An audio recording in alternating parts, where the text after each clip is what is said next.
महाराष्ट्रातील शेतकऱ्यांना संपूर्ण कर्जमाफी करण्याची घोषणा राज्याचे मुख्यमंत्री देवेंद्र फडणवीस यांनी काल केली। प्रहार पक्षाचे अध्यक्ष बच्चू कडू हे शेतकऱ्यांसाठी गेल्या 7 दिवसांपासून आंदोलन करत होते।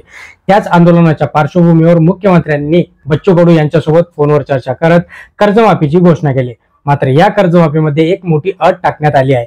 या एका अटीमुळे शेतकऱ्यांची चिंता नक्कीच वाढणार आहे। समिती स्थापन करणे आणि अट टाकणे ही शेतकऱ्याला मिळणाऱ्या कर्जमाफीबद्दल वेळ मारून नेण्याची संधी सरकार शोधत आहे का असं जिथे समजतंय। कारण की महसूल मंत्री चंद्रशेखर बावनकुळे यांनी शेतकऱ्यांना कर्जमाफी होणार, मात्र त्यासाठी एक अट टाकण्यात आली ही अशी माहिती दिली। शेतकऱ्यांच्या कर्जमाफीसाठी सरकार आता अधिक शिस्तबद्ध होणार असून पारदर्शक प्रक्रिया राबवणार आहे। कर्जमाफी केवळ घोषणांवर न करता शेतकऱ्यांची खरोखरच पात्रता त्यांची निवड ही या समितीमार्फत केली जाणार आहे।